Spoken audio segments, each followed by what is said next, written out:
بسم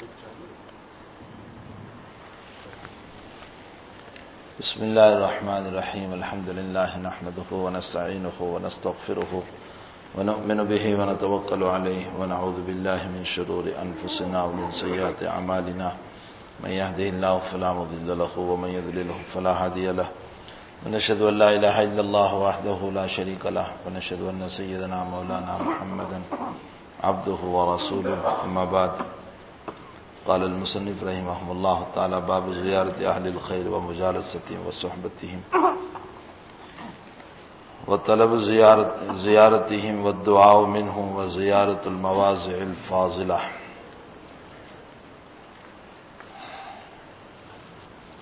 گزشتہ ہفتے بھی اسی باب پر کچھ باتیں ہوئی تھی کہ اہل خیر کی زیارت کے لیے، اہل علم کی زیارت کے لیے، اہل صحبت کی زیارت کے لیے جانا، ان کی مجلسوں میں بیٹھنا، ان کی صحبتوں میں بیٹھنا، صوفیہ کے وہاں ایک لفظ بہت مشہور ہے، الصحبۃ متصرفۃ والطبیعۃ متسرقۃ والاخلاق متعدیۃ. یہ ایک عجیب جملہ ہے. فرمایا الصحبۃ متصرفۃ، صحبت اپنا تصرف کر کے رہتی ہے. میں اس کی بہت موٹی سی مثال دوں. آپ دلالوں کے پاس بیٹھو گے نا، یہ دکان کے دلال، زمین کے دلال، تو آدھے گھنٹے میں آپ کا ذہن بھی دلالی کی طرف چلے گا. آپ تجربہ کر لیجئے، آدھے گھنٹے میں بڑے بڑے دینداروں کا ذہن ادھر چلا جاتا ہے، کیا مجھے بھی یہ کرنا چاہیے. اتنا نمازی اور حاجی قاضی کبھی یہ مسئلہ نہیں جانتا تھا، اور آدھے گھنٹے میں دماغ پھر گیا. الصحبۃ متصرفۃ، صحبت یقیناً تصرف کرتی ہے، صحبت کا اثر ہوتا ہے. یہی وجہ ہے کہ سید الطائفہ جنید بغدادی رحمۃ اللہ علیہ ایک عجیب بات ارشاد فرماتے ہیں. فرمایا باکمال لوگوں کی صحبت میں بیٹھو گے تو کمال پیدا ہوں گے، اور معاصی والے لوگوں کی خدمت میں بیٹھو گے تو معاصی کرنے کو جی چاہے گا، گناہ کرنے کو جی چاہے گا. ہمارے حضرت شیخ رحمۃ اللہ علیہ حضرت مولانا محمد زکریا صاحب نور اللہ مرکزہ جب بخاری شریف شروع فرماتے تھے تو طلباء کے سوال کرتے تھے کہ بخاری شریف کیوں پڑھتے ہو؟ یہ مقدمے میں سوال ہوتا تھا. عمومی طور پر اس کا جواب ایک ہی ہے جو کتاب والوں نے بھی لکھا ہے، تاکہ دارین کی کامیابی نصیب ہو. فلاح دارین، فلاح دارین ترقی اثر کا مدرسہ نہیں، دارین کا معنی دنیا اور آخرت، دنیا اور آخرت کی کامیابی نصیب ہو. حضرت شیخ رحمۃ اللہ علیہ فرماتے ہیں کہ یہ اپنی جگہ مسلم کہ حدیث شریف کے پڑھنے سے دارین کی کامیابی ملتی ہے. کیسے؟ میں ایک چھوٹی سی مثال سے سمجھاؤں. اللہ کے حبیب پاک صلی اللہ علیہ وسلم کا ارشاد گرامی امام بخاری نے نقل فرمایا، ادو حق کہو وحقنا علی اللہ. چھوٹا سا جملہ ہے. تم لوگوں کے حقوق کو ادا کر دو اور کوئی تمہارا حق نہیں دیتا تم اللہ سے کہو. وحقنا علی اللہ، چھوٹا سا جملہ. تم لوگوں کے حق کو ادا کرو، تمہارا حق کوئی نہیں دیتا تم اللہ سے کہو. آج دنیا میں سارے جھگڑوں کی بنیاد یہ ہے کہ میں کسی کا حق نہ دوں، لوگ میرا حق دیں. بیوی یہ چاہ رہی ہے کہ شوہر میرا حق دیں، میری ضرورتوں کو پورا کرے، مجھے کپڑے اعلیٰ سے اعلیٰ لا دے، بہتر سے بہتر کھانا، اور چاہے میں شوہر کے تقاضوں کو پورا نہ کروں، اور شوہر یہ چاہتا ہے کہ بیوی میرے حقوق کو پورا کرے، میری خوب خدمت کرے، چاہے میں اس کا ایک بھی حق نہ دوں۔ ایک استاذ یہ چاہتا ہے کہ طالب علم میرا ادب کرے، میرا حق پورا کرے، چاہے میں ان کو نہ بلاؤں، اور طالب علم یہ چاہتا ہے کہ استاذ میرے حقوق ادا کریں، چاہے میں ان کا ادب نہ کروں۔ ایک اولاد یہ چاہتی ہے کہ ماں باپ میرے تمام حقوق کو پورے کریں، چاہے میں ماں باپ کو ماں باپ نہ سمجھوں، اور ایک ماں باپ یہ چاہتے ہیں کہ میری اولاد میرا حق ادا کرے۔ ایک بھائی کو بھائی سے یہی جھگڑا، ایک بھائی کو بہن سے یہی جھگڑا، ایک بہن کو بھائی سے یہی جھگڑا، ایک چچا کو بھتیجے سے یہی جھگڑا، ایک بھانجے کو ماموں سے یہی جھگڑا۔ سب کے مسئلے ایک ہیں کہ میرے حق سب دے، میں کسی کا حق نہ دوں۔ اور اللہ کے نبی کہتے ہیں سب کے حق تم دے دو، کوئی تمہارا حق ادا نہیں کر رہا ہے تم اللہ سے کہو۔ کتنی جامع بات نبی کریم صلی اللہ علیہ وسلم نے فرمائی۔ اگر انسان اس بات پر آ جائے تو جھگڑے ہی ختم،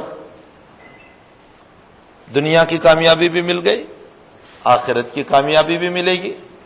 تو حدیث شریف کے پڑھنے سے اس میں کوئی شک نہیں کہ دارین کی کامیابی، دونوں جہان کی کامیابی ملتی۔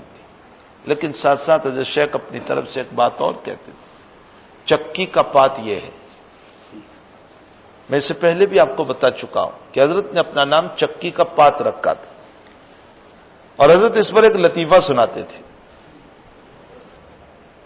کہ ایک جاہل پیر تھا، اس کے جاہل مرید تھے، پیر بھی جاہل مرید بھی جاہل،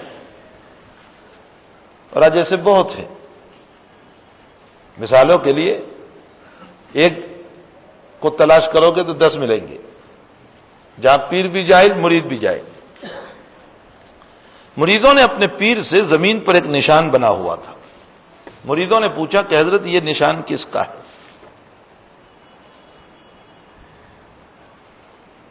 میں اپنا ایک لطیفہ اس پر مجھے یاد آیا، میں کرناٹک گیا تھا، تو دھاڑوار ایک جگہ ہے، وہاں مجھے بعض لوگوں نے کہا کہ اس جگہ پر کچھ اس طرح کے مسائل ہیں کہ جہاں کچھ خرافات اور فلاں بہت ہیں، تجھے چلنا ہے اور سیرت پہ کچھ بات کرنا ہے۔ میں نے کہا ٹھیک ہے، ہم وہاں پہنچے تو بستی والوں نے جہاں میں گیا تھا انہوں نے کہا کہ ہمارے ایک پیر صاحب ہے، آپ پہلے ان سے 10 منٹ بات کر لیجئے، اگر وہ آپ کو اجازت دے تو آپ کا بیان ہوگا۔ میں نے کہا بہت اچھا۔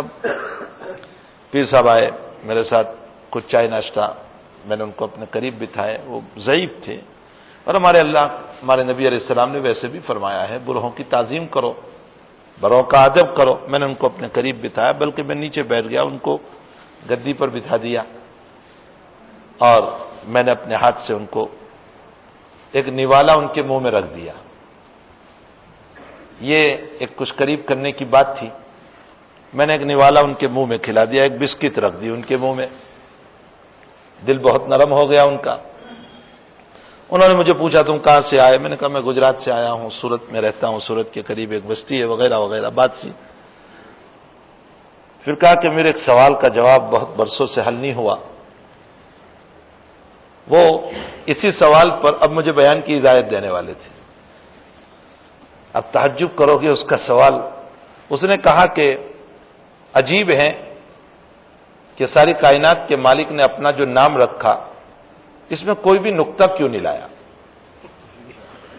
اللہ میں کوئی نقطہ نہیں ہے، الف پر نہیں، لام پر نہیں، ہا پر نہیں، کوئی نقطہ ہی نہیں، کوئی نقطہ کیوں نہیں لایا؟ میں یہ مسجد میں بیٹھتا ہوں، میں ایک دم 2 منٹ کے لیے تو میں ششوپن میں کہ میں اس کو کیا جواب دوں۔ پھر میں نے جواب دیا کہ نقطہ اشارہ ہے اولاد کی طرف، اور اللہ اولاد سے پاک ہے، اس لیے کوئی نقطہ نہیں لایا۔ اللہ کا فضل ہوا، یہ میرے حضرت کی توجہات تھی کہ بر وقت میں نے ایک جواب دے دیا، اور وہ اتنا خوش ہوا، میں نے اپنی طرف سے مزید ان کی بات پر ایک حاشیہ اور ملا دیا۔ میں نے کہا یہ دیکھیے کہ شاید آپ کے ذہن میں یہ اشکال ہو جائے کہ محمد کی تو اولاد تھی، پھر یہاں نقطہ کیوں نہیں؟ میں نے جان بوجھ کر پھر یہ چھیڑا، چونکہ اس کا جواب اللہ نے میرے دل پر پھر ڈال دیا تھا۔ میں نے کہا اس کی وجہ یہ ہے کہ اللہ تعالیٰ کے وہاں تو نقطہ اس لیے نہیں کہ اللہ اولاد سے پاک ہے، اور چونکہ اللہ کو اپنے پیغمبر سے بہت محبت تھی، اس بنیاد پر جو اپنا نام بغیر نقطہ کے تھا تو اپنے نبی کا بھی ویسا ہی رکھ دیا۔ بہرحال ان کے دماغ میں کچھ بات اتر گئی، انہوں نے مجھے بیان کی اجازت دے دی، تو میں نے ویسے ہی خامخواہ کے لیے ایک بات کہہ دی، میں نے کہا صدارت آپ ہی کی رہے گی تاکہ وہ چلے بھی نہ جائیں، اور انہی کی صدارت میں نے کچھ 1 گھنٹے تک درس حدیث پر اور کچھ نبی کریم صلی اللہ علیہ وسلم کی سیرت پر گفتگو کی۔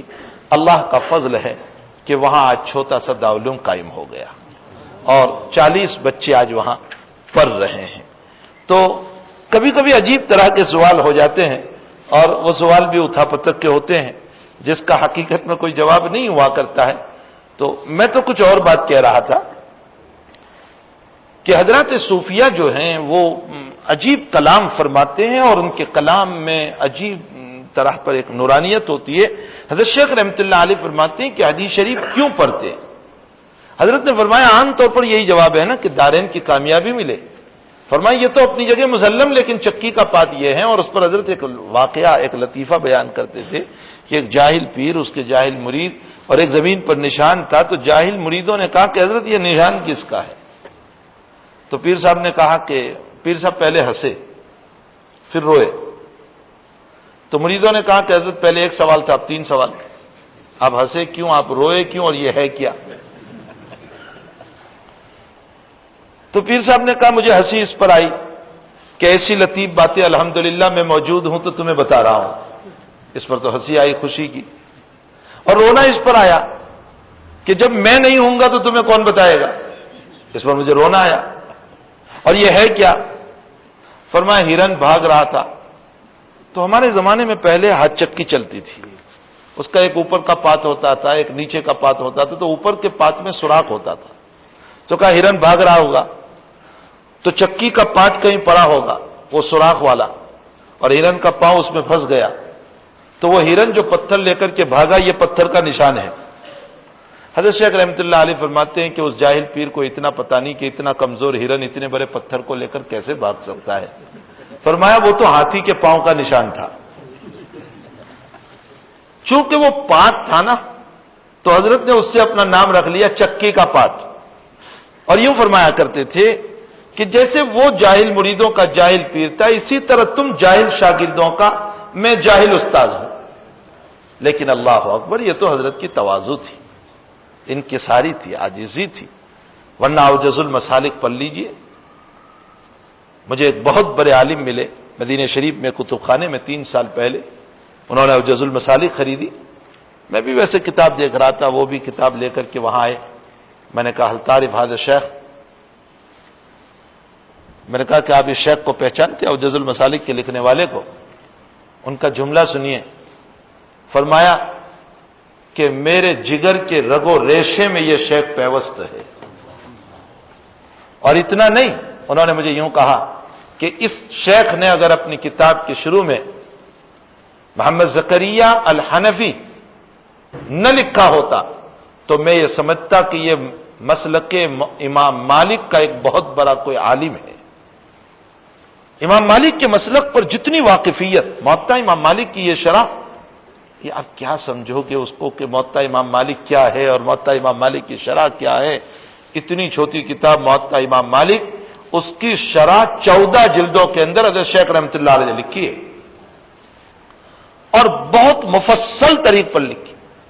لامع الدراری آپ کے والد صاحب حضرت مولانا یحییٰ صاحب رحمۃ اللہ علیہ نے حضرت گنگوہی سے جو بخاری شریف کا درس پڑھا تھا، اس درس کو جیسے طلبہ شاگرد اپنے استاذ کے درس کو نوٹ کرتے ہیں، تو مولانا یحییٰ صاحب کاندلوی رحمۃ اللہ علیہ نے حضرت گنگوہی نور اللہ مرقدہ کے درس کو ضبط کیا تھا، لکھا تھا۔ اس زمانے میں بزرگوں کے کوئی لمبی چوڑی تقریریں نہیں ہوتی تھی درس میں، بہت مختصر باتیں ہوا کرتی تھی، بہت مختصر۔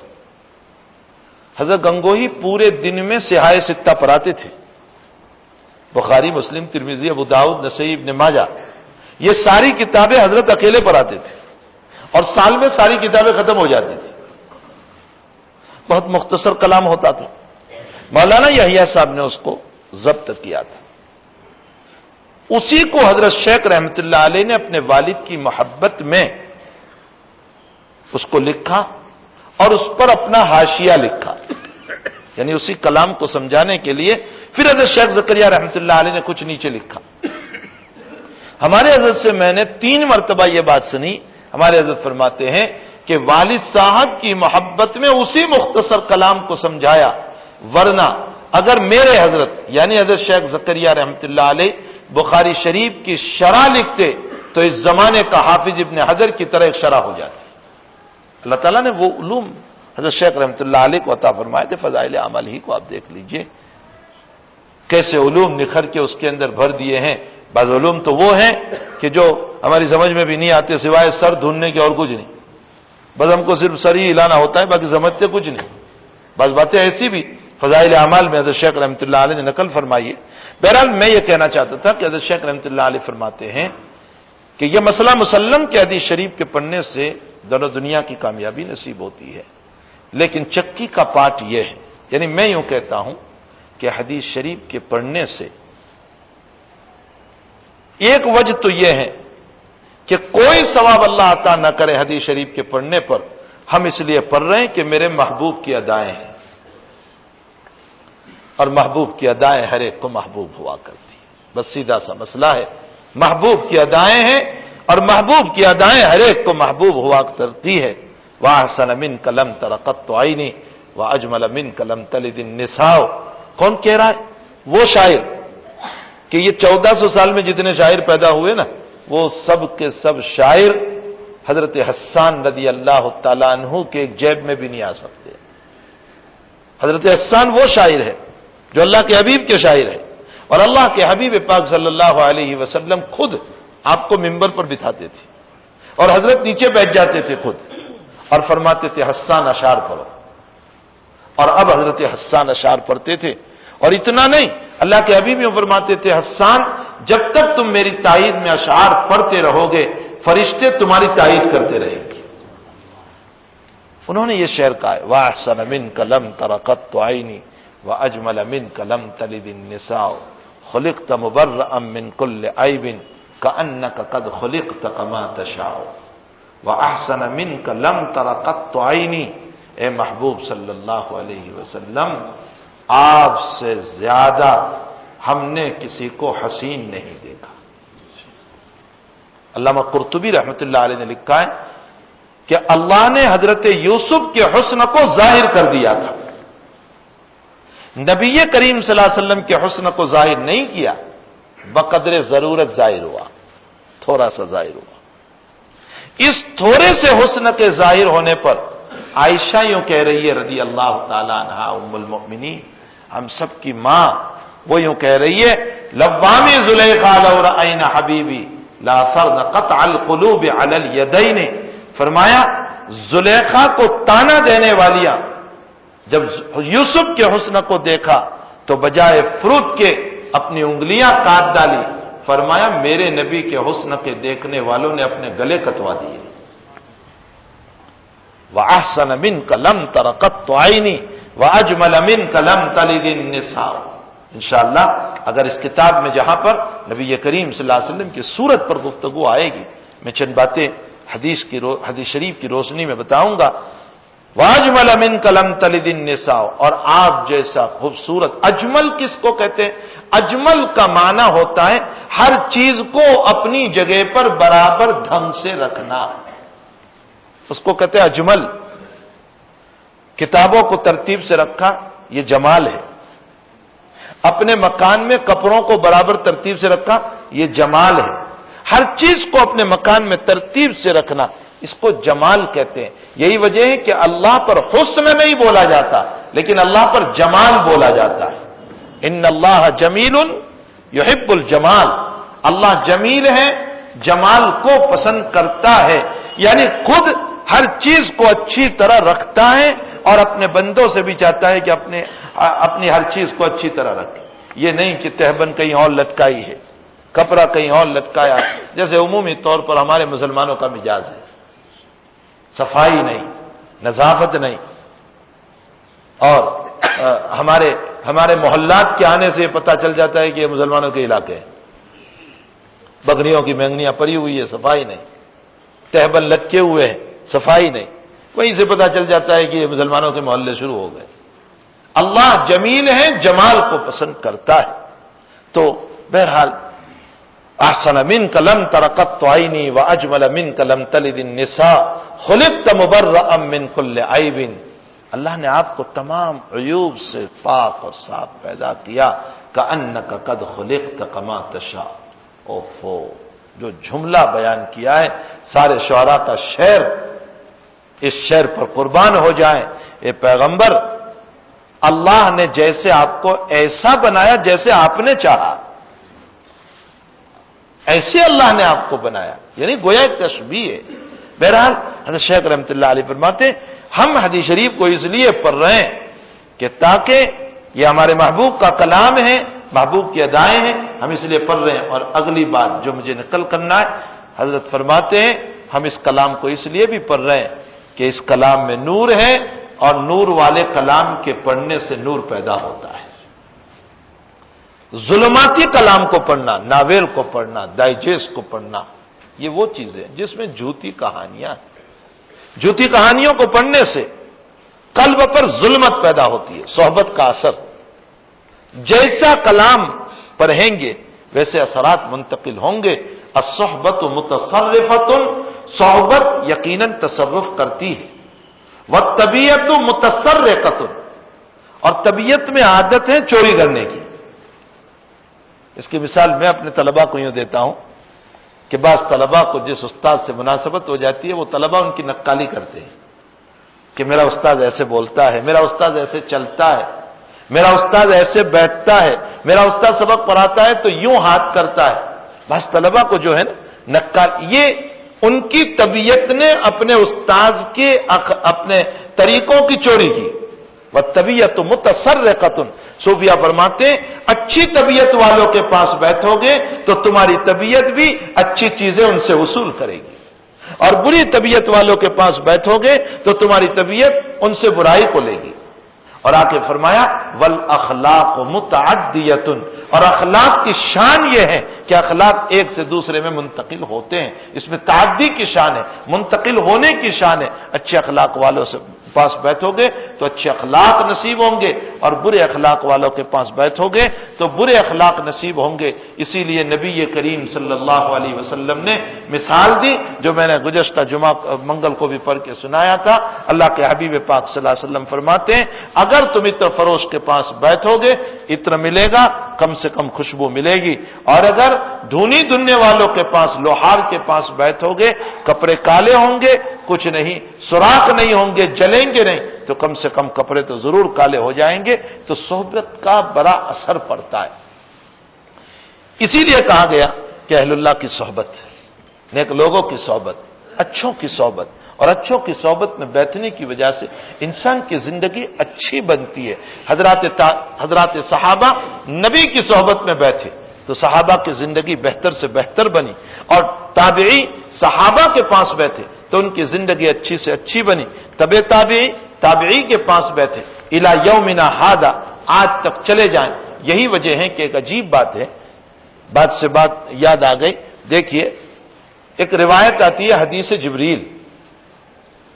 حدیث جبریل میں ایک سوال، جبریل امین نے نبی اکرم صلی اللہ علیہ وسلم سے یہ فرمایا مل ایمان.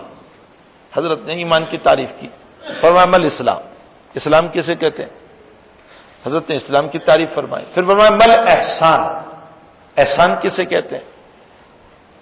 تو حضرت نے فرمایا ان تعبد اللہ کأنک تراہ فإن لم تکن تراہ فإنہ یراک. تم اللہ کی عبادت اس طرح کرو کہ گویا تم اللہ کو دیکھ رہے ہو، تم دیکھ رہے ہو. اچھا اتنا اونچا تمہیں مقام حاصل نہیں. فإن لم تکن تراہ فإنہ یراک. اگر تمہارے دل میں یہ بات نہیں آ رہی ہے کہ میں اللہ کو دیکھ رہا ہوں تو کم سے کم یہ تو تصور کرو کہ اللہ تو مجھ کو دیکھ ہی رہا ہے. فرمایا پہلا مقام مقام مشاہدہ، مقام مشاہدہ. مقام مشاہدہ کا کیا معنی؟ آپ دیکھ رہے ہیں اللہ کو، یہ بہت اونچا مقام۔ اور دوسرا مقام یعنی یہ تصور کرنا کہ اللہ مجھ کو دیکھ رہا ہے، یہ مقام مراقبہ۔ پہلا مقام مشاہدہ، دوسرا مقام مراقبہ۔ ملا علی قاری رحمۃ اللہ علیہ ہمارے اکابر احناف میں بہت بڑے آدمی، اللہ نے علم وافر ملا علی قاری پر کھولا ہے۔ واقعتاً یہ بھی ایک مصر کا حافظ ابن حجر گزرا ہے، حافظ کے بعد ہے، لیکن اللہ نے بڑے علوم ملا علی قاری رحمۃ اللہ علیہ پر کھولے ہیں۔ بعض جگہوں پر وہ بحثیں فرماتے ہیں کہ جو ماقبل کتابوں میں بھی نہیں ملتی۔ ملا علی قاری رحمۃ اللہ علیہ نے اس پر ایک بات یہ لکھی کہ تم یہ نہ سوچنا کہ مقام مشاہدہ کس کو نصیب ہوا ہوگا، یعنی ہم اللہ کو دیکھ رہے ہیں، یہ کیسے نصیب ہوا ہوگا؟ فرمایا حضرت عروہ ابن مسعود رضی اللہ تعالیٰ عنہ کے پاؤں میں تیل لگا اور انگلیاں کاٹنے کا مسئلہ آیا کہ اس کے بغیر اب اچھے نہیں ہو سکتے، تو حضرت نے فرمایا میں نماز شروع کر دوں تب تم میری انگلیوں کو کاٹ ڈالنا۔ آپ نے بیٹھے بیٹھے نماز شروع کی، آپ کی انگلیوں کو کاٹ دیا گیا۔ نماز کے بعد دیکھا کہ آپ کی انگلیاں کاٹ دی گئی اور آپ کو نماز میں پتہ تک نہیں چلا۔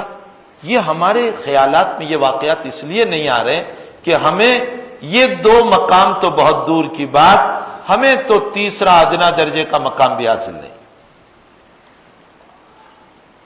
نماز کے بعد فرمایا حضرت آپ کو احساس؟ فرمایا کچھ نہیں، اس لیے کہ میں اپنے رب کی زیارت میں محظوظ ہو رہا تھا۔ دیکھیے بخاری میں ایک روایت آتی ہے، ایک سفر سے واپسی ہو رہی تھی، راستے میں رات کا قیام کیا۔ اللہ کے نبی نے فرمایا کہ رات میں کون دربانی کرے گا؟ ایک انصار، ایک مہاجر۔ دونوں نے کہا کہ ہم دونوں پوری رات بیدار رہیں، اس کے بجائے ایک کام کریں، ایک آدھی رات سو جائیں اور ایک بیٹھا رہے تاکہ دونوں کی نیند خراب نہ ہو۔ فرمایا اچھی بات ہے۔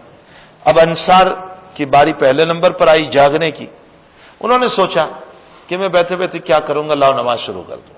نماز شروع کر دی، نماز پڑھ رہے تھے، کسی اجنبی جگہ سے تیر آیا، تیر لگا، خون بہتا بہتا بہتا جو قریب میں صحابی سوئے تھے ان کے قریب پہنچا۔ اتنا سارا خون نکلا کہ ان کے قریب پہنچا، ان کی آنکھ کھل گئی، وہ ہاتھ لگا تو آنکھ کھلی، دیکھا کہ خون بہ رہا۔ اتنے میں وہ صحابی بھی اب اپنی نماز کو قریب بختم تھے، سلام پھیرا، فرمایا کہ اتنا خون، فرمایا یہ تیر لگا کہیں سے آ گیا؟ فرمایا جگایا کیوں نہیں؟ فرمایا میں اپنے رب سے باتیں کرنے میں مشغول تھا۔ امام بخاری رضی اللہ تعالیٰ عنہ کے حالات میں لکھا ہے کہ حضرت نماز سے فارغ ہوئے اور نماز سے فارغ ہونے کے بعد حضرت نے فرمایا کہ ذرا میرے کرتے میں دیکھو نا، مجھے کچھ کاٹ رہا ہے۔ تو دیکھا کہ بھیر تھی، زنبور جس کو ہم ہٹکامن کہتے ہیں، بری۔ اب جو شاگردوں نے دیکھا کرتا ہٹا کر کہ بہت سی جگہ ورم آ گیا ہے، وہ کاٹتی ہے نا تو ورم آ جاتا، تو 16 جگہوں پر اس نے دنک مارا تھا۔ فرمایا حضرت نماز توڑ دیتے؟ فرمایا میں قرآن کی کچھ صورتوں کے پڑھنے میں مشغول تھا، میرے جینے نہیں چاہتے میں قرآن چھوڑ دوں۔ مقام مشاہدہ، یہ ہے مقام مشاہدہ۔ اور دوسرا مقام مراقبہ، اللہ مجھ کو دیکھ رہا ہے، یہ مقام مراقبہ۔ ملا علی قاری رحمۃ اللہ علیہ فرماتے ہیں کہ مقام مراقبہ بھی حاصل کرنا ہو تو اہل اللہ کی صحبت میں بیٹھا کرو، اس سے مقام مراقبہ حاصل ہوگا۔ یہ مقامات حاصل کرنے کے لیے اہل اللہ کی صحبت ضروری ہے۔ ویسے مقام کی 3 قسمیں جو ملا علی قاری نے لکھی، فرمایا ایک تو یہ ہے کہ میں اس لیے عبادت کر رہا ہوں کہ میں نے کتابوں میں پڑھا ہے نماز نہیں پڑھنے پر اللہ عذاب دے گا اور نماز پڑھنے پر ثواب دے گا، میں اس لیے نماز پڑھ رہا ہوں عذاب سے بچ جاؤں، ثواب مل جائیں۔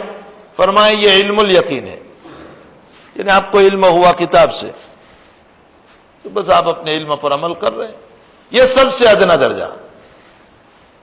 نمبر 2، کوئی اس لیے اللہ کی عبادت کر رہا ہے کہ مجھے اللہ کی فرما برداری میں شوق ہے، میں اللہ کے اطاعت کروں، فرما برداری کروں، آپ کے بتائے ہوئے اعمال کو پورا کروں۔ حضرت فرماتے ہیں کہ یہ عین الیقین ہے، اپنی آنکھوں سے دیکھ رہا ہے۔ اور نمبر 3، میں اس لیے عبادت کر رہا ہوں کہ میں بندہ ہوں اور بندگی میرا فریضہ ہے. وہ جنت دیں نہ دیں، جہنم سے بچائیں نہ بچائیں، مجھے بحث نہیں. مجھے تو اللہ کی بندگی کرنا ہے، بس اس رب کی بندگی کرنا ہے. فرمایا یہ حق الیقین ہے، اور اسی حق الیقین کو مشاہدہ کہا گیا، اور دوسرے نمبر کو مقام مراقبہ کہا گیا. اور اب کون سے درجے میں؟ بالکل تھرڈ کلاس، نچلے درجے میں. ہم صرف اس لیے عبادت کرتے ہیں عذاب سے بچ جائیں. باقی اللہ دیکھ رہا ہے یا میں اللہ کو دیکھ رہا ہوں، خدا پاک کی قسم عوام تو درکنار، ہم خواص کا بھی ابھی یقین نہیں بنا. اللہ ہمیں وہ یقین نصیب فرما دے، ہمیں وہ یقین نصیب فرما دے کہ ہم کم سے کم اتنا تصور کرنے والے بنے کہ میرا اللہ مجھ کو دیکھ رہا ہے، اور اس میں کوئی شک نہیں کہ وہ اللہ دیکھ رہا ہے. تو اہل اللہ کی صحبت سے یہ فائدے ہوتے ہیں. اس لیے فرمایا کہ اللہ والوں کی صحبت میں جاؤ، ان کی مجلسوں میں بیٹھو اور ان کی باتوں کو حاصل کرو، تاکہ تمہاری زندگی میں نور پیدا ہو، جلا پیدا ہو، اور ایمان میں تازگی پیدا ہو. حضرت معاذ ابن جبل رضی اللہ تعالیٰ عنہ فرماتے ہیں آؤ تھوڑی دیر ہم اللہ کا ذکر کریں گے. معاذ ابن جبل امام بخاری نے نقل فرمایا آؤ تھوڑی دیر ہم اللہ کا ذکر کریں گے. اپنے رفقا کو بلایا. کسی نے فرمایا کہ کیا اللہ کا ذکر ہم نہیں کرتے؟ فرمایا اللہ کا ذکر تو کرتے ہی ہے، لیکن بہت ممکن ہے کہ تمہارا دل زندہ ہو اور مجھ جیسے مردہ دل والا بیٹھ جائے تمہارے قریب، تو تمہارے زندہ دل کی صحبت سے میرا دل بھی زندہ ہو جائے. صحابی رسول ہے، کیا فرما رہے؟ تمہارے زندہ دل کی بنیاد پر میرا دل بھی زندہ ہو جائے. یہی وجہ ہے کہ ہر دور میں اہل اللہ کی صحبت میں بیٹھنا، ان سے استفادہ کرنا، ان سے فائدہ اٹھانا، بزرگوں کے قدموں میں بیٹھ کر اپنی زندگی کو بنانا، اپنے اندر کے عیوب کو صاف اور پاک کرنا، اور اپنے اندرونی امراض کو دور کرنے کی فکر اور اس کی تدبیریں کرنا، یہ ہر دور میں چلا آیا ہے. روایتوں سے قرآن آیات تو میں نے گزشتہ ہفتے وضاحت کے ساتھ پیش کی تھی، جس کو امام نووی رحمۃ اللہ علیہ نے پیش کیا ہے. کچھ احادیث بھی ہے.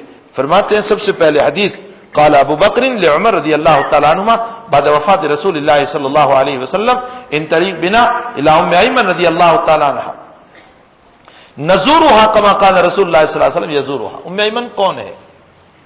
ام ایمن باندی ہے. اصلاً یہ باندی ہے، نبی اکرم صلی اللہ علیہ وسلم کی والدہ کی باندی ہے.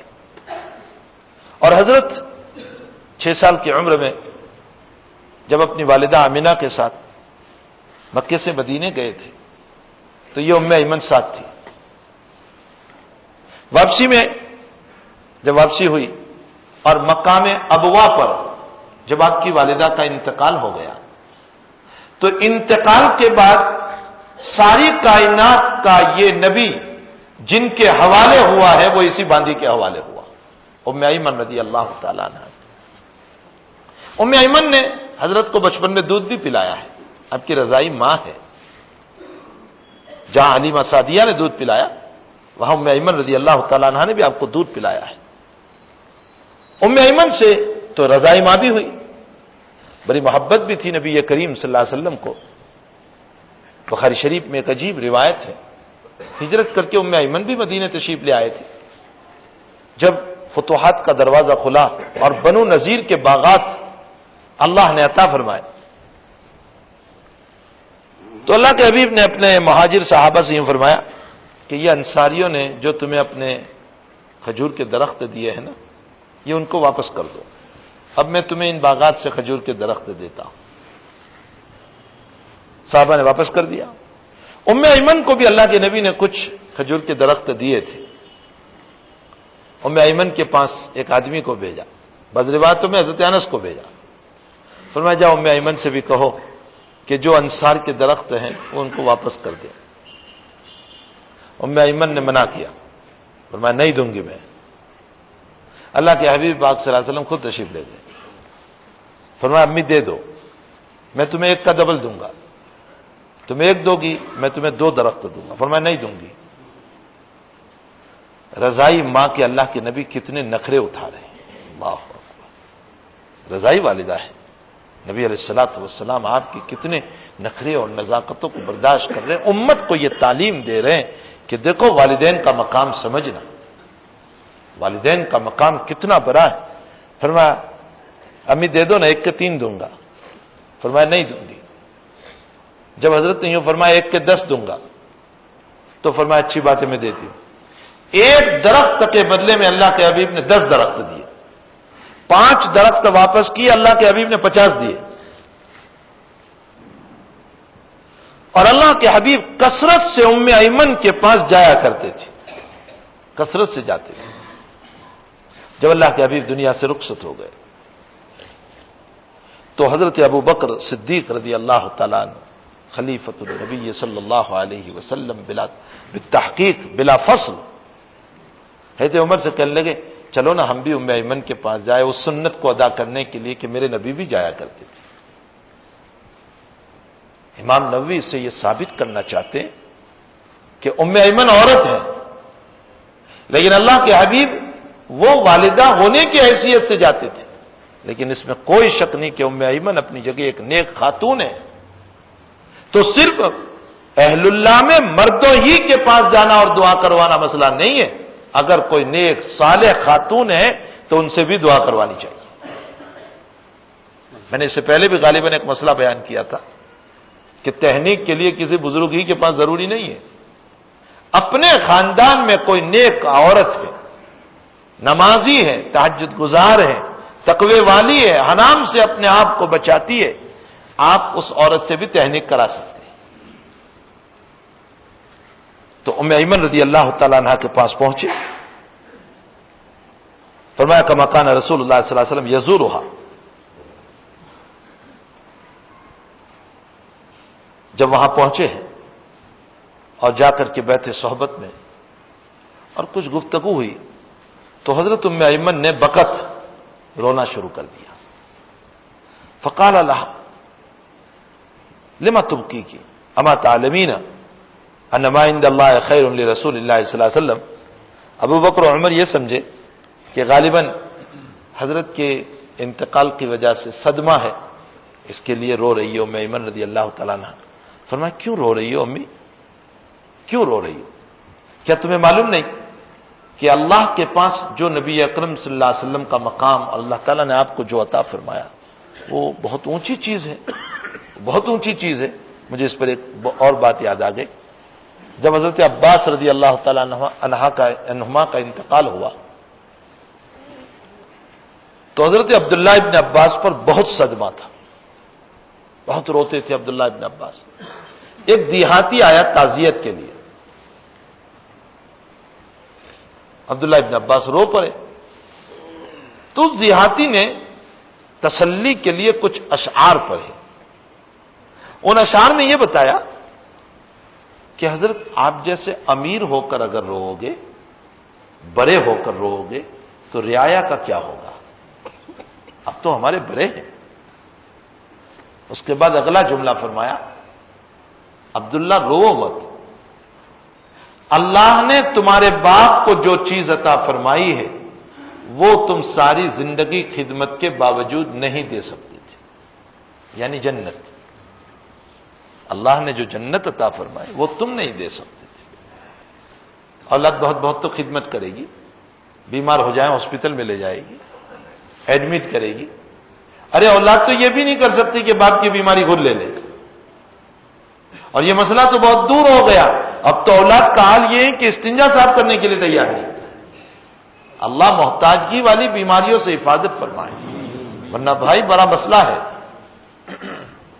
کہ اولاد جو ہیں وہ اپنے ماں باپ کا استنجا صاف کرنے کے لیے تیار ہے۔ فرمایا کہ اللہ نے تمہارے باپ کو جو جنت عطا فرمائی وہ تم نہیں دے سکتے۔ اور اگلے جملے میں فرمایا اگر تم صبر کرو گے تو اللہ تمہیں جو چیز عطا فرمائے گا وہ تمہارا باپ نہیں دے سکتا ہے، یعنی تمہارے صبر پر اللہ تمہیں جنت دے گا، اور باپ سب کچھ دے سکتا ہے جنت نہیں دے سکتا۔ فرمایا اللہ تمہارے صبر پر تمہیں جنت عطا کریں گے۔ یہی وجہ ہے کہ قرآن کی فصاحت و بلاغت دیکھی، مصیبتوں پر صبر کرنے والا صرف میت پر نہیں، کوئی بھی مصیبت، بڑی بڑی مصیبتیں انسان کی زندگی میں آتی رہتی ہے، اولاد مر گئی، بیوی مر گئی، گھر میں فاقہ ہو گیا، پریشانی آ گئی، بہت سارے مسئلے اللہ کی طرف سے آزمائشیں ہوتی رہتی ہے، بالباساء والضراء وحین الباس، بہت سارے حالات آتے رہتے۔ ان حالات میں جنہوں نے صبر کیا اور صبر کے موقع پر اللہ کی طرف رجوع کیا، جیسے قرآن کہہ رہا ہے انا للہ و انا الیہ راجعون، صبر کیا تو اللہ تعالیٰ کیا انعام دے رہا ہے؟ آیت تو دیکھو، اولئک علیہم صلوات من ربہم ورحمہ۔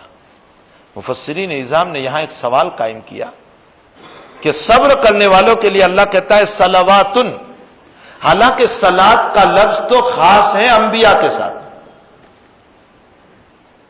غیر نبی پر صلات نہیں بول سکتے، ابو بکر صلی اللہ نہیں بول سکتے، صلی اللہ کہاں بولیں گے؟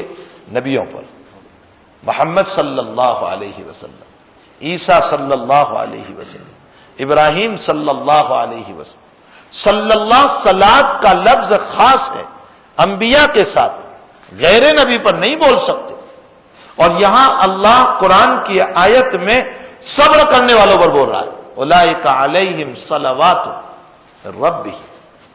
مفسرین نے ایک عجیب یہاں وجہ لکھی، فرمایا انبیاء کی زندگی کا سب سے بڑا مسئلہ مصائب کا ہے۔ نبی کی زندگی میں پریشانیاں بہت ہوتی ہیں، مصائب بہت ہوتے ہیں، حالات بہت آتے ہیں، اور نبی کی زندگی میں جتنے حالات اتنا ہی صبر بھی ہوتا ہے۔ صبر کا دامن نبی کا دیکھ لیجئے، پوری مکی زندگی کے حالات، مدینے کے حالات، سب سے زیادہ انبیاء پر حالات، اور پھر اس پر صبر۔ ظاہر سی بات ہے کہ امت میں سے جو آدمی مصیبت پر صبر کو اختیار کرے گا وہ نبی کی صفت کو لینے والا ہوا، اور جس نے نبی کی صفت کو لیا، اللہ کہتا ہے میں نبی پر صلات کا لفظ بول رہا ہوں، اے صبر کرنے والے اس میں سے میں کچھ چھیتے تجھے بھی عطا کر رہا ہوں۔ اولئک علیہم صلوات، اللہ کی طرف سے رحمتیں اترے گی صبر کرنے والوں پر، من ربہم ورحمہ۔ تو ام ایمن رضی اللہ تعالی عنہا سے متعلق یہ سمجھی کہ شاید یہ اس لیے رو رہی ہے کہ حضور کی یاد آ گئی۔ فرمایا کیوں رو رہی ہے؟ اللہ کے حبیب صلی اللہ علیہ وسلم کو جو اللہ تعالیٰ نے عطا فرمایا ہے وہ بہت بڑی نعمت ہے۔ فقالت انی لا ابکی، میں اس مسئلے پر نہیں رو رہی،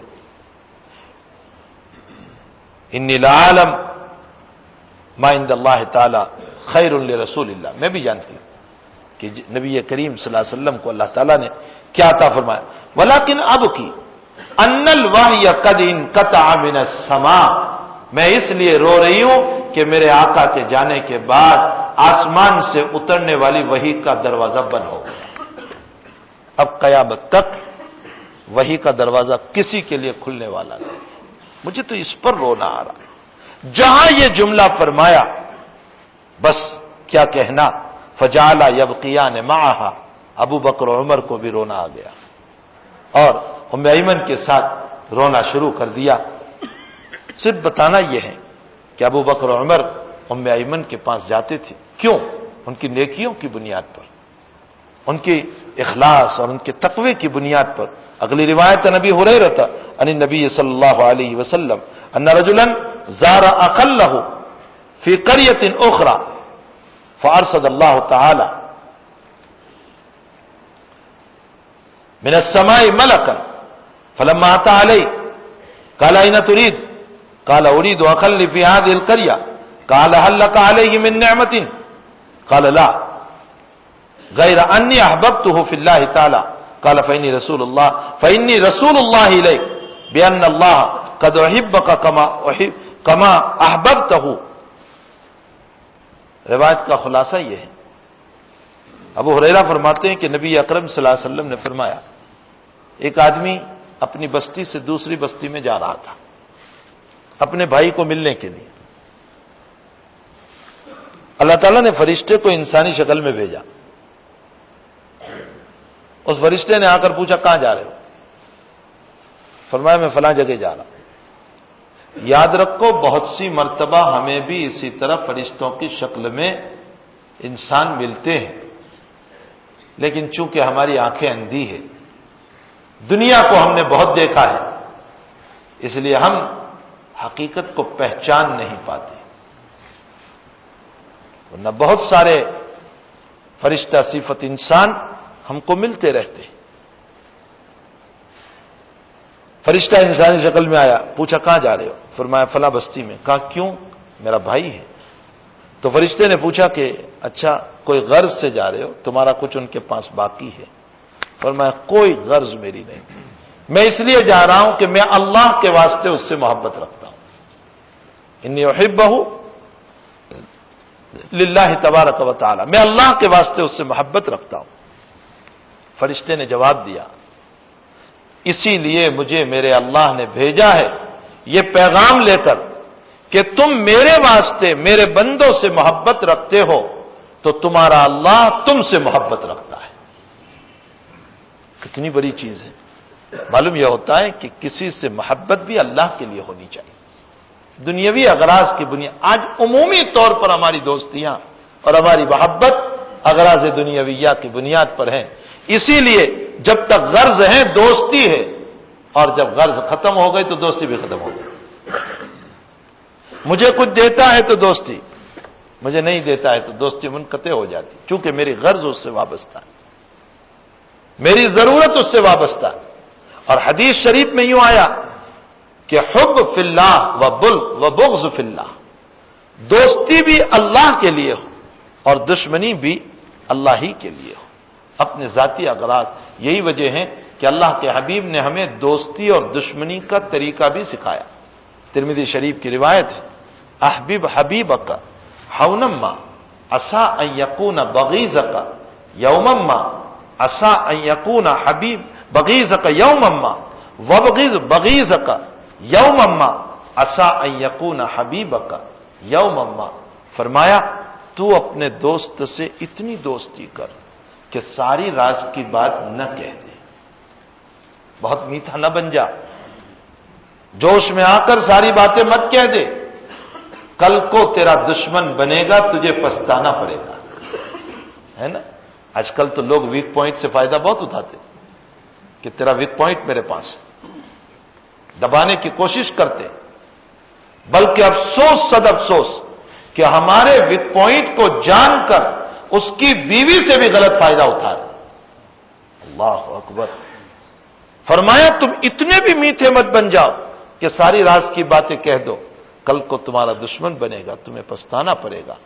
اور فرمایا دشمنی میں اتنے بھی آگے نہ بڑھ جاؤ، اتنے بھی آگے نہ بڑھو کہ جیل کی سلاخوں میں دھکیلا اور ذلیل کرنے کی تدبیریں کی، اور اس کی بیٹی اور بیوی کی عزت لوٹنے کی تدبیریں اختیار کی۔ اسے بھی دشمن نہ بنو، کل کو تمہارا دوست بنے گا تو تمہیں شرمندہ ہونا پڑے گا۔ دوستی میں بھی اعتدال اور دشمنی میں بھی اعتدال، دوستی میں بھی حد سے آگے نہ جاؤ، دشمنی میں بھی حد سے ہر چیز میں ہماری شریعت نے اعتدال سکھایا۔ آج ہی عطا خراسانی علیہ الرحمہ کا ایک جملہ سبق کے اندر گزرا، جہاں پر درس کے اندر آواز کو بلند کرنے کا مسئلہ آتا ہے، رفع الصوت، یعنی سبق کے اندر اپنی آواز کو بلند کرنا۔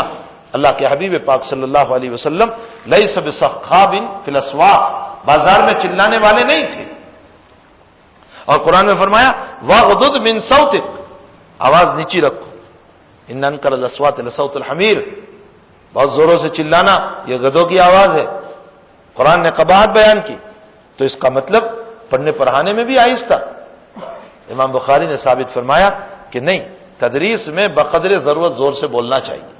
اللہ کے حبیب پاک صلی اللہ علیہ وسلم ایک سفر سے تشریف لا رہے تھے، عصر کی نماز قضا ہونے کا خطرہ تھا، صحابہ جلدی جلدی وضو کر رہے تھے، پاؤں پر مسح کرنے لگے، موزے پہنے نہیں تھے، موزے ہو تو مسح ہے، موزے نہیں تھے، چمڑے کے موزے، تو مسح کرنے لگے بغیر موزوں کے۔ حضرت نے پیچھے سے زور سے ویل للعقاب من النار، تمہاری ایریا جہنم میں جائے گی، تم وضو پورا نہیں کر رہے، پانی نہیں لگا رہے، تمہاری ایریا۔ حضرت نے زور سے کہا۔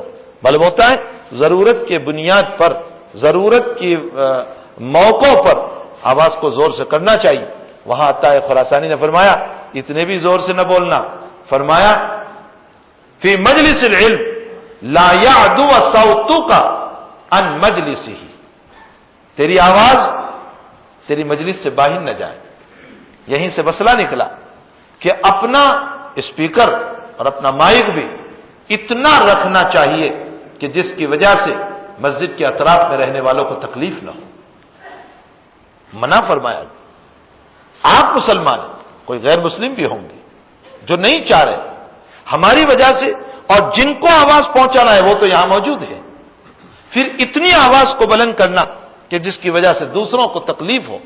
شریعت میں صرف مسلم نہیں، غیر مسلم کو بھی تکلیف پہنچانے سے نبی کریم صلی اللہ علیہ وسلم نے منع فرمایا۔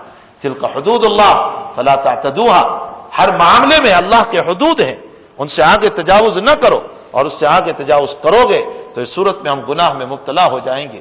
تو ہماری شریعت کو اللہ تعالیٰ نے صراط مستقیم بنایا۔ یہ ترجمہ ہے اہدنا الصراط المستقیم کا۔ صراط مستقیم کس کو کہتے ہیں؟ جس میں افراط اور تفریط نہ ہو، بہت زیادہ بلندی بھی نہیں، بہت زیادہ نیچائی بھی نہیں، اعتدال کے ساتھ چلنا، اس کو صراط مستقیم بتایا۔ اور یہی طریقہ انبیاء، صدیقین، شہداء اور صالحین کا تھا، من النبیین والصدیقین والشہداء والصالحین، یہی طریقہ تھا۔ تو اعتدال کے ساتھ چلنا چاہیے۔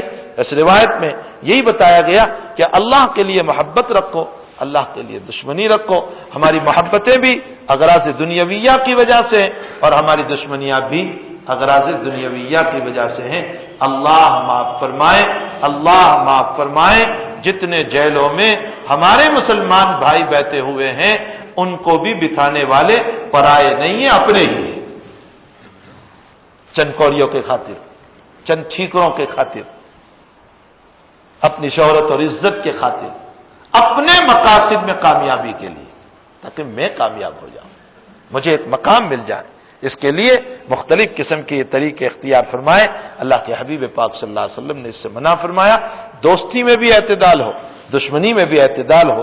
حق تعالی ہم تمام کو نبی کریم صلی اللہ علیہ وسلم کی مبارک سیرت پر چلنے کی ہمیں توفیق عطا فرمائے۔ اور یہ تمام باتیں اہل اللہ کی صحبت میں بیٹھنے ہی سے تو جو ہے زندگی میں آئے گی۔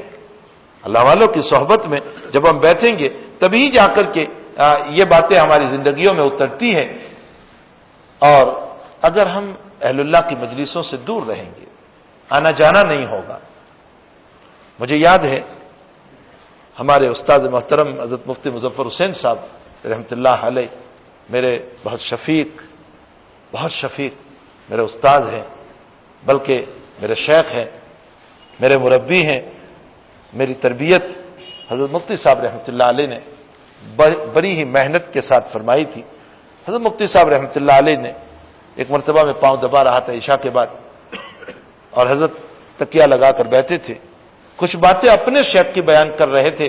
حضرت مولانا اسد اللہ صاحب رحمۃ اللہ علیہ کی باتیں بیان کرتے کرتے ایک بات ارشاد فرمائی کہ اہل اللہ کی صحبت میں بیٹھو، کبھی کبھی اہل اللہ کے قلب پر اللہ تعالیٰ ایک کیفیت کو طاری کرتا ہے، اور وہ وقت دعاؤں کا ہوتا ہے۔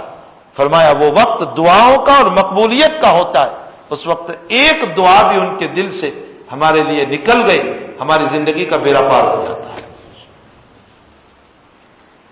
تو اللہ والوں کی صحبت میں اس لیے بھی جانا چاہیے کہ ان کی دعائیں ہمیں مل جائیں، اور ان کی توجہ ہماری طرف ہو جائے، اور ہماری زندگیوں کا بیڑا پار ہو جائے۔ حضرت مدنی نور اللہ مرکزہ طبیعت میں بہت نرمی تھی حضرت کی، بہت نرمی تھی۔ حضرت کا تفرد ہے کہ تمام فقہاء یہ فرماتے ہیں کہ تہجد کی نماز انفرادی پڑھی جائے گی، اکیلے پڑھی جائے گی، جماعت سے نہیں ہوگی۔ حضرت مدنی رحمۃ اللہ علیہ خود جماعت سے پڑھاتے تھے، اپنی خانقاہ کے اندر حضرت خود پڑھاتے تھے اور جماعت کے ساتھ۔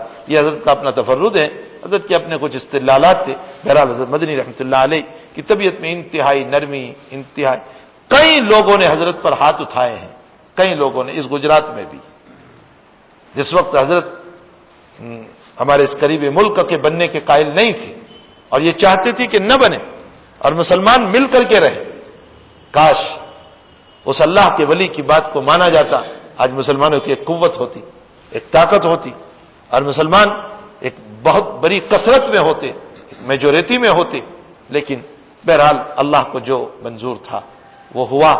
تو اس واقعے کی بنیاد پر کافی جگہوں پر حضرت کی توہین کی گئی. مراد آباد میں تو ایک عجیب واقعہ پیش آ گیا کہ آج حضرت وہاں ٹرین سے اتر رہے اور ایک صاحب نے مارنے کی بہت کوشش کی، لیکن حضرت کے مریدوں نے حضرت کو کسی طرح گھیر لیا. کچھ ہاتھ میں نہیں آیا تو اس نے حضرت کی ٹوپی کو کھینچا اور کھینچنے کے بعد پاؤں میں رگڑا. پاؤں میں مسئلہ.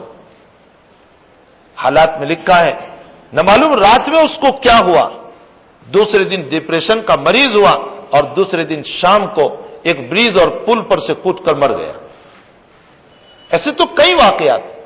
اس لیے حضرت شیخ رحمۃ اللہ علیہ فرماتے ہیں کہ اہل اللہ کو نہ ستاؤ، ان کی الٹی بھی سیدھی ہوتی ہے.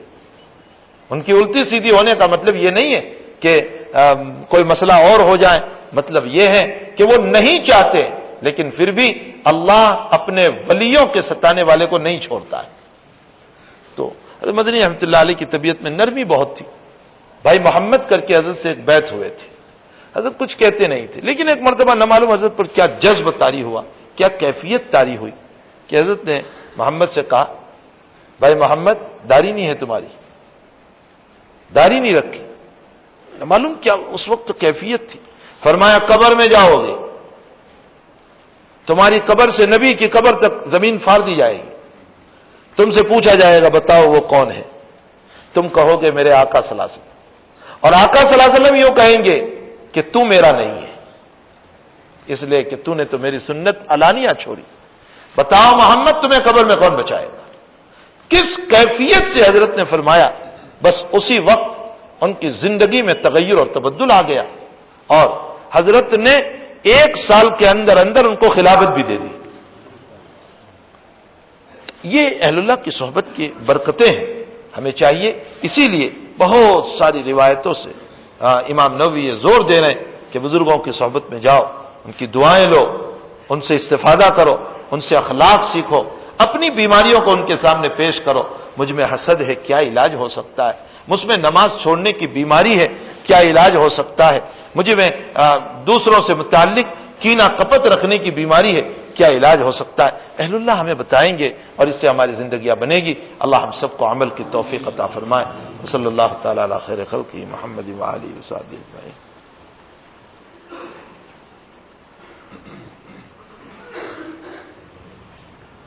انگلینڈ کے اندر حضرت مولانا اسماعیل واری صاحب رحمۃ اللہ علیہ بہت بڑے بزرگ تھے، یہیں ہمارے لاجپور کے تھے. وہ کل ہی حضرت کا انتقال ہوا ہے. ہمارے قاری عبدالرشید صاحب اجمیری دامت برکاتم جو ہیں ان کے پیر و مرشد ہوتے ہیں. ان کا کل ہی انتقال ہوا ہے.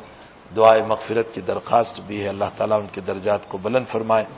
اور اب موقع نہیں ہے، میں جمعہ کو انشاءاللہ تعالیٰ یہیں کسی مسجد میں آنا ہے. اس میں لکھا ہے کہ عاشورہ کے روزے کے کچھ فضائل.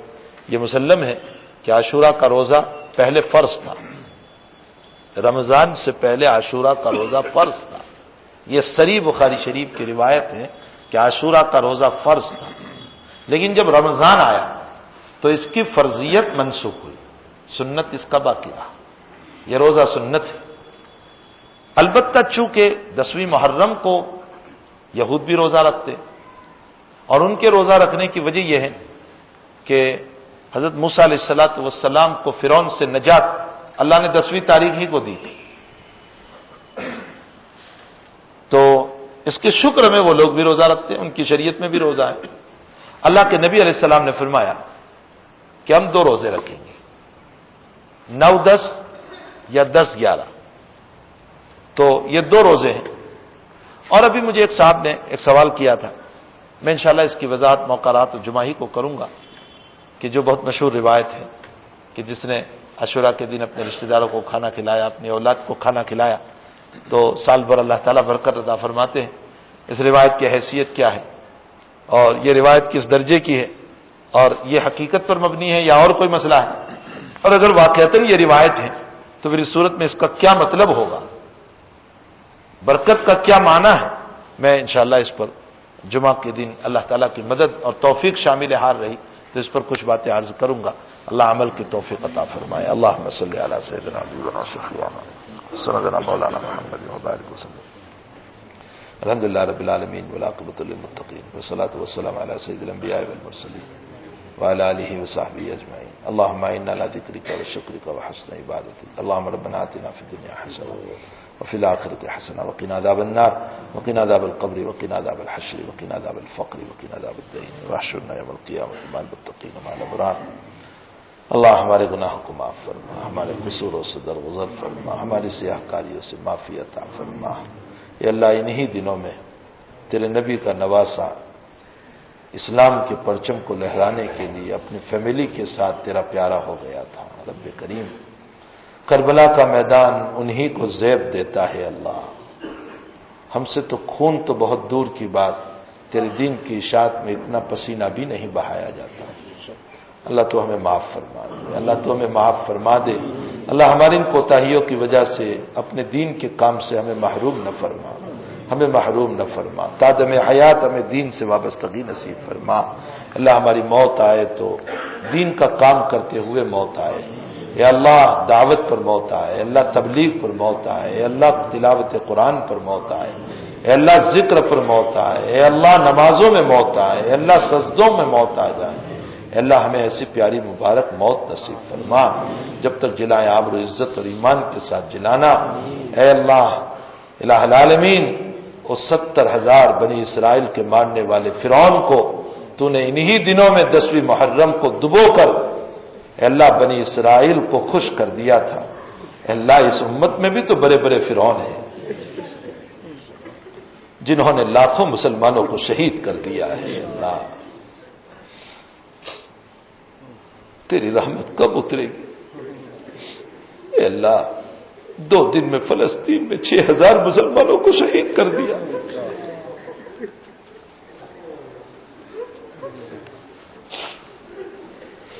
رب کریم تیرے حبیب کی امت کو کب تو خوش کرے گا؟ ان فرعونوں کو پکڑ کر، ان حامانوں کو پکڑ کر، ان شدادوں کو پکڑ کر، ان ابو جہلوں ابو لہبوں کو پکڑ کر تیرے نبی کی امت کو تو بھی ہنسا دے اللہ، تو بھی خوش کر دے اللہ، تو بھی خوش کر دے. کب تک یہ امت ظلم کے تحت دبتی رہے گی اللہ؟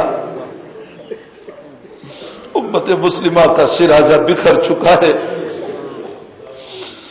اللہ آپ نصرت فرمائیے. ہمارا کوئی نہیں رہا اللہ، ہمارا کوئی نہیں رہا.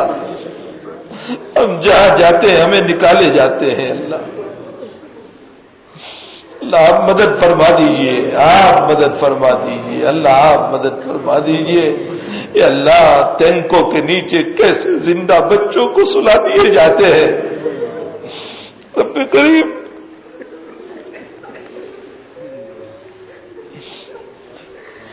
اللہ دنیا میں مسلمانوں کی مظلومیت کو دور فرما دے. اے اللہ اسلام کا بول بالا فرما، اسلام کا بول بالا فرما، اسلام کا بول بالا فرما. اے اللہ تجھے طائف میں بہنے والے نبی کے خون کی قسم ہے اللہ، اس کی امت کی حفاظت فرما لے. اے اللہ احد میں بہنے والے تیرے نبی کے خون کی تجھے قسم ہے، امت کی حفاظت فرما لے اللہ، مسلمانوں کی حفاظت فرما لے. اے اللہ جو بے قصور جیل میں ہے رہائی نصیب فرما، غلط مقدمات میں ہے نجات عطا فرما. اے اللہ ہمارے مقروضوں کے قرض کی ادائیگی کی صورتیں پیدا فرما، پریشان حالوں کی پریشانیوں کو دور فرما. اے اللہ ضرورت مندوں کی ضرورتوں کو پورا فرما. اللہ بے نکاحوں کے نکاح کا انتظام فرما، نکاح والوں کے اللہ اولاد صالح عطا فرما، اولاد والوں کی اولادوں کو آنکھوں کی ٹھنڈک بنا. اللہ اس پورے مجمع کی جائز تمناؤں کو پوری فرما، سب کی حاجتوں کو پورا فرما، میاں بیوی میں محبت نصیب فرما. اے اللہ آپسی نا اتفاقیوں کو دور فرما، مسلمانوں کو امت بن کر رہنے کی توفیق عطا فرما. فرقہ بندیوں سے اللہ ہم سب کی حفاظت فرما. اے اللہ حقوق العباد کی ادائیگی بھی ہم سے اللہ کروا دے اور حقوق اللہ کی ادائیگی بھی ہم سے کروا دے. اے اللہ جو مانگا ہے عطا فرما، جو نہیں مانگا وہ بھی عطا فرما دیجئے۔ اللہ ہمیں صالحین کی محبت نصیب فرما، ان کی صحبتوں میں جانا عطا فرما۔ اللہ ہمیں بزرگوں سے تعلق نصیب فرما۔ اللہ ہماری دعاؤں کو اپنے فضل و کرم سے قبول فرما۔ صلی اللہ علی النبی الکریم برحمتک یا ارحم الراحمین۔